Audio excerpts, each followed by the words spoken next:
नमस्कार मित्रांनो, यापूर्वी आपण व्हिडिओ बघितला तो अग्निवीर ड्युटीसाठीचा होता आणि आता हा व्हिडिओ जो आहे तो आपण इथे बघू शकता की selection for the test of the soldier technical nursing assistant किंवा नर्सिंग असिस्टंट वेटरनरी ज्याला म्हटलं जातं तो आपण इथे बघणार आहोत। ठीक आहे, तर 12 मार्च 2025 ते 10 एप्रिल 2025 या दरम्यान आपण याला अप्लाय करू शकता आणि जून 2025 ऑनवर्ड्स आपल्याला टेंटेटिव्हली त्याची एक्झाम डेट राहणार आहे। ठीक आहे, application invited from the domicile state of Maharashtra, Gujarat, Goa, Diu Daman, Dadra Nagar Haveli याप्रमाणे इथे राहणार आहे। तर इथून आपण ॲप्लिकेशन करू शकतो। यासाठी आपला जो AR असतो तो झोनल रिक्रुटमेंट ऑफिस पुणे राहणार आहे। ठीक आहे, तर यामध्ये पुढे माहिती कशी राहणार आहे ते आपण इथे बघणार आहोत। एलिजिबिलिटी क्रायटेरिया आपण इथे स्क्रीनवर बघू शकता, ज्यामध्ये सोल्जर टेक्निकल नर्सिंग असिस्टंट किंवा नर्सिंग असिस्टंटसाठी आपलं 12वी पास असलं पाहिजे। Science with physics, chemistry, biology आणि इंग्लिश विथ मिनिमम 50% मार्क्स सगळं आणि मिनिमम 40 मार्क्स जे आपल्याला प्रत्येक सब्जेक्टमध्ये असले पाहिजे। 17.5 ते 23चं वय आहे, म्हणजे आपली जन्मतारीख 1 ऑक्टोबर 2002 ते 1 एप्रिल 2008च्या मध्ये असणे आवश्यक आहे। फिजिकल स्टँडर्ड्स आपण इथे बघू शकता, 167 सेंटीमीटरची हाईट आहे आणि त्या प्रोफेशनलमध्ये आपलं वेट असलं पाहिजे। 77ची चेस्ट आहे, 5 सेंटीमीटर आपल्याला ती फुगवता आली पाहिजे। जर गोवा स्टेटचे विद्यार्थी असतील तर 165 सेंटीमीटर इथे हाईट राहणार आहे। ठीक आहे, त्यानंतर रिलॅक्सेशन फिजिकल स्टँडर्ड जे आहे ते आपण बघू शकता। आउटस्टँडिंग स्पोर्ट्समन वगैरे असेल इंटरनॅशनल, नॅशनल, स्टेट लेवलचा, त्याला हाईटमध्ये 2 सेंटीमीटर, चेस्टमध्ये 3 सेंटीमीटर आणि वेट जे आहे 5 kg याप्रमाणे इथे सूट राहणार आहे। त्यानंतर incentive available for the various कॅटेगरीजमध्ये बोनस मार्क जे असतात त्यामध्ये आपण बघू शकता सन ऑफ एक सर्व्हिसमन आहे, स्पोर्ट्समन आहे, NCC कॅन्डिडेट आहे, याप्रमाणे आपल्याला इथे मार्क मिळत असतात। प्रोसिजर फॉर ऑनलाईन रजिस्ट्रेशनमध्ये आपल्याला जॉईन इंडियन आर्मीच्या साईडवरून रजिस्ट्रेशन करावं लागत असतं।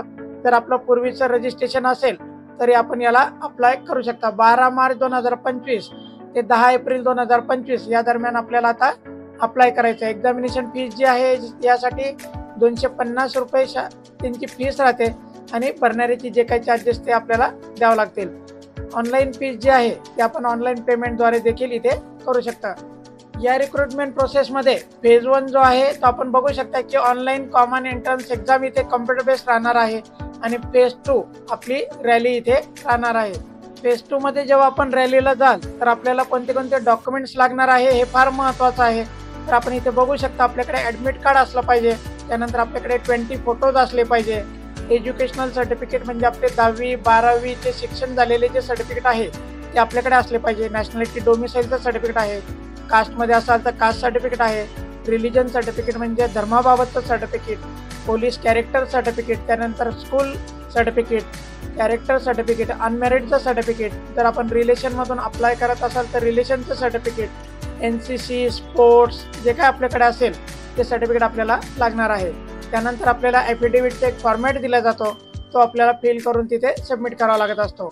ओळखपत्रासाठी आपल्याकडे आधार कार्ड, पॅन कार्ड असणे आवश्यक आहे। त्यानंतर टॅटू बाबतची माहिती आपण इथे बघू शकता की यामध्ये काही प्रमाणामध्ये टॅटू चालत असतो आणि काही प्रमाणात चालत नाही। ठीक आहे, इंडॅम्निटी बॉन्ड आपल्याला लागणार आहे। याप्रमाणे सर्व लिस्ट ऑफ डॉक्युमेंट्स इथे राहणार आहेत। बऱ्याचशा विद्यार्थ्यांचा प्रश्न असतो की माझं आधारवरचं नाव असं आहे आणि माझ्या 10वीच्या बोर्ड सर्टिफिकेटवरचं नाव असं आहे, तर कसं असलं पाहिजे।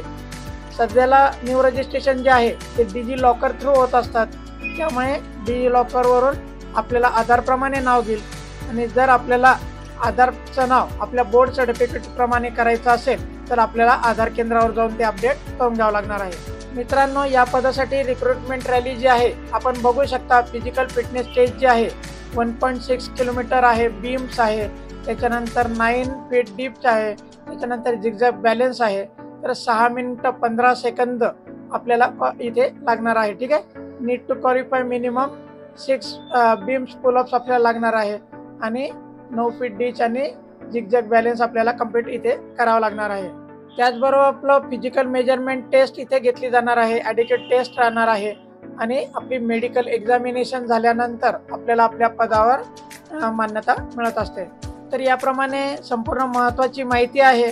त्यामुळे आपल्याला जर माहिती हवी असेल तर माझ्या चॅनल बरोबर तुम्ही बनून राहा, जेणेकरून आपल्यापर्यंत योग्य अचूक माहिती मिळत राहील। याचप्रमाणे मी इतर देखील व्हिडिओ आणि माहिती देत आहे, त्यामुळे तुम्ही ते बघू शकता।